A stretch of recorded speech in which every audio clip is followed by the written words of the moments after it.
आज की क्लास में एक बार फिर से आपका स्वागत है।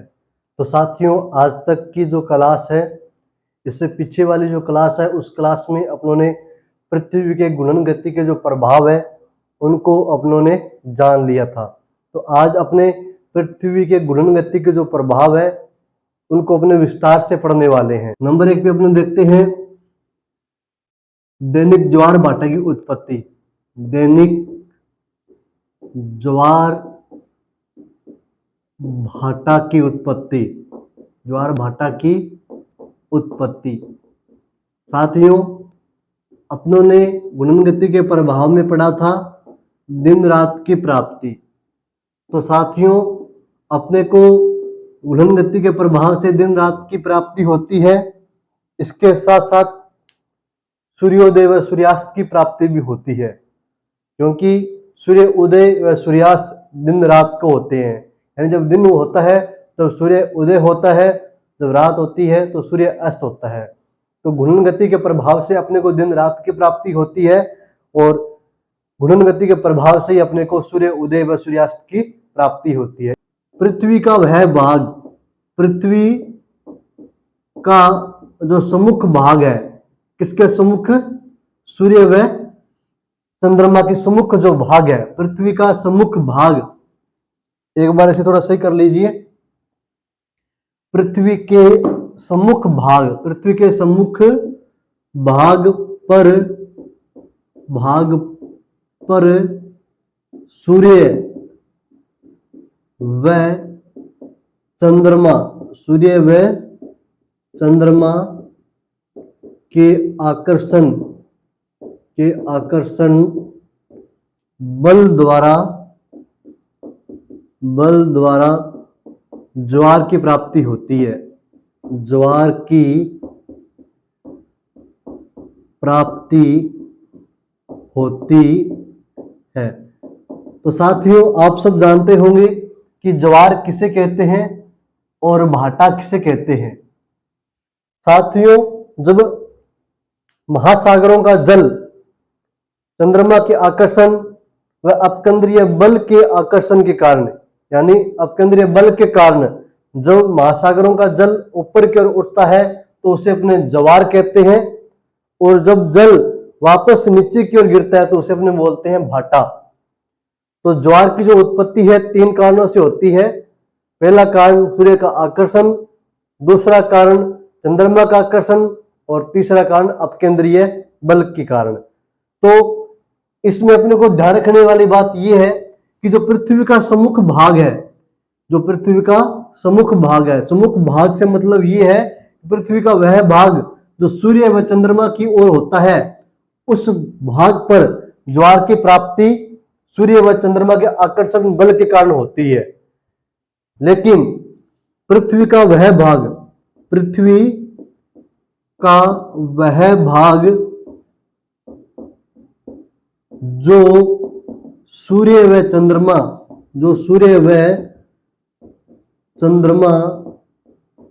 के विमुख होता है,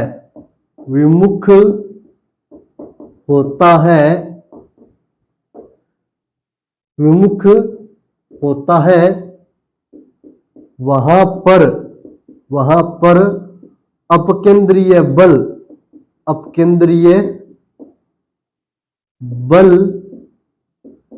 के कारण ज्वार की प्राप्ति होती है। के कारण ज्वार की प्राप्ति होती है। अपने को ये दोनों तथ्य याद रखने हैं ज्वार की उत्पत्ति से संबंधित। पृथ्वी का जो सम्मुख भाग होता है वहां पर ज्वार की प्राप्ति सूर्य व चंद्रमा के आकर्षण बल के कारण होती है, जबकि जो पृथ्वी का विमुख भाग होता है, विमुख भाग पर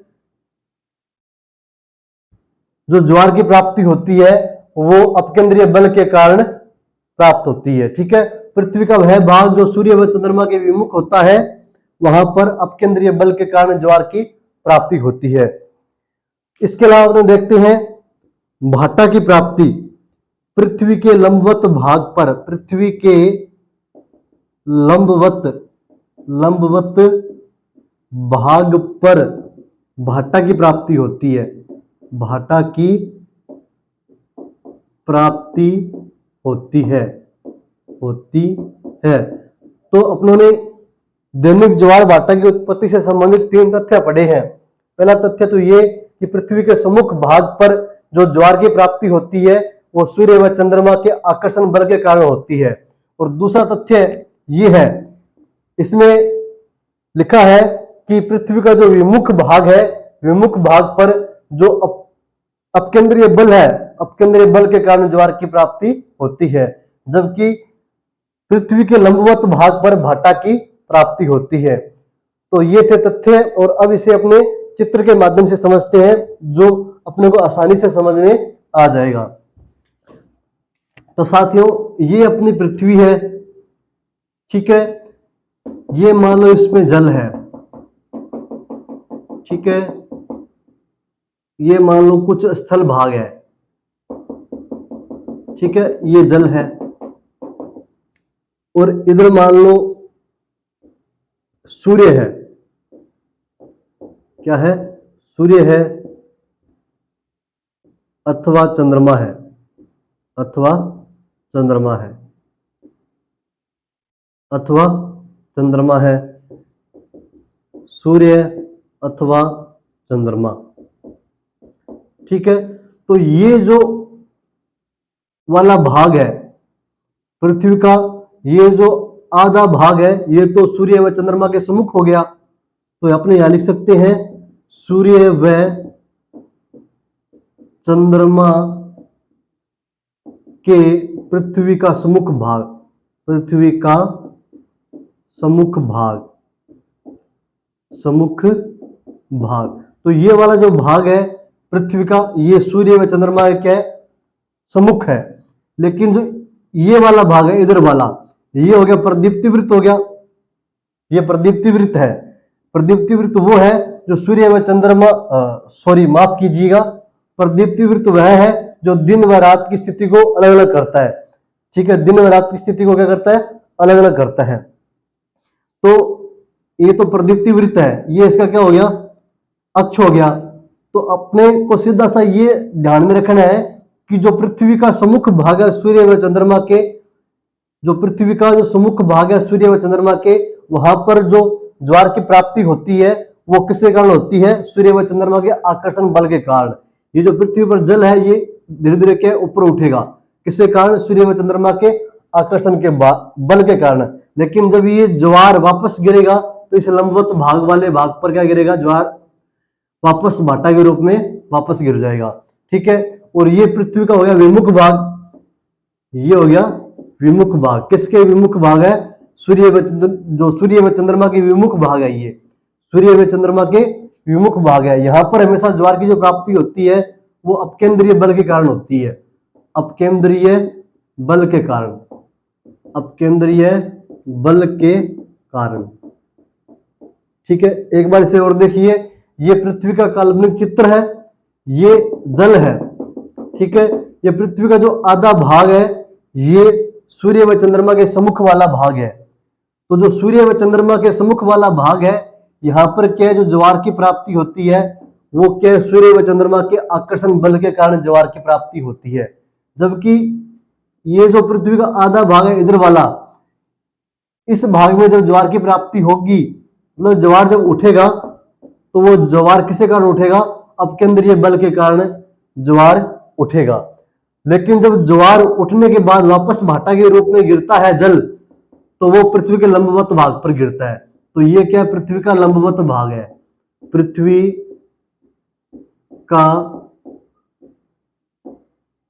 का लंबवत भाग, लंबवत भाग। तो अपने को सीधा सा ध्यान में रखना है कि जो पृथ्वी का सम्मुख भाग है वहां पर तो ज्वार की प्राप्ति सूर्य व चंद्रमा के आकर्षण बल के कारण होती है, जबकि जो विमुख भाग है वहां पर ज्वार की प्राप्ति अपकेंद्रीय बल के कारण होती है, और भाटा की प्राप्ति कहां होती है, हमेशा पृथ्वी के लंबवत भाग पर होती है। तो इसका आप स्क्रीनशॉट ले सकते हो, और इसे अच्छी तरह समझने के लिए आप क्या करें, एक बार चित्र जरूर बना के देखें तो आपको आसानी से याद हो जाएगा। नंबर 2 पे अपने देखते हैं महासागरीय धाराओं की उत्पत्ति। महासागरीय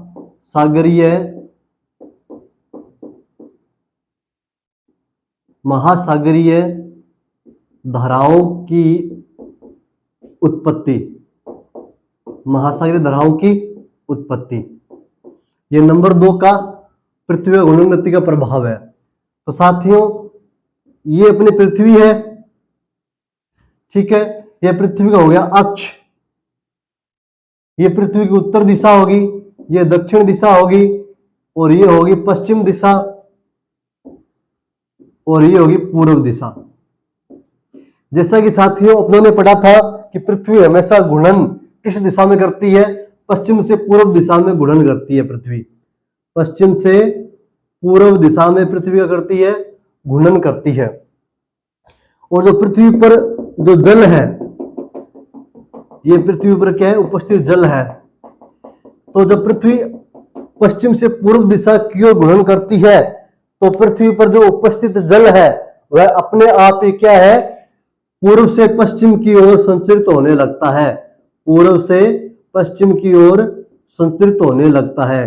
तो इसमें अपने को सीधा सा ये ध्यान में रखना है कि जो हमारी पृथ्वी है वो पश्चिम से पूर्व दिशा की ओर घूर्णन करती है, जिसके कारण पृथ्वी पर जो उपस्थित जल है वह पूर्व से पश्चिम दिशा में संचरित होने लगता है। यानी कि पृथ्वी की घूर्णन गति के विपरीत दिशा में महासागरीय जल है वो संचरित होने लगता है।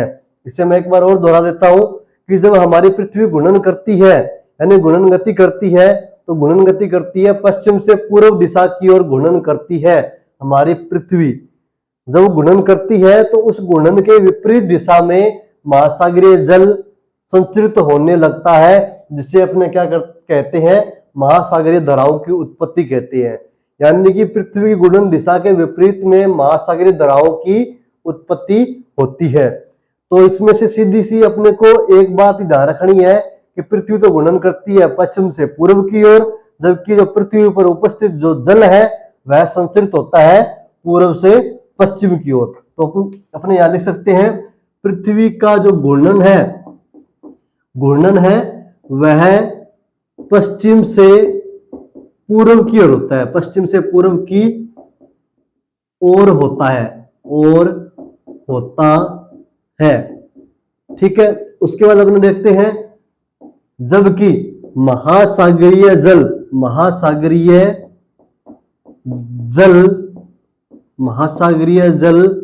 घूर्णन के विपरीत दिशा, घूर्णन के विपरीत दिशा कौन सी हो जाएगी, पूर्व से पश्चिम की ओर संचरित होने लगता है,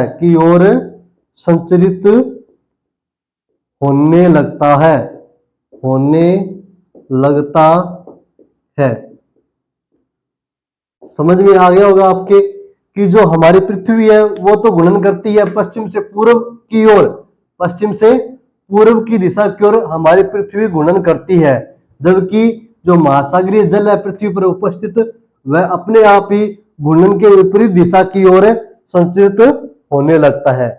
तो आज की क्लास में अपनों ने पृथ्वी घूर्णन गति के 2 प्रभावों को पढ़ा है अच्छी प्रकार से।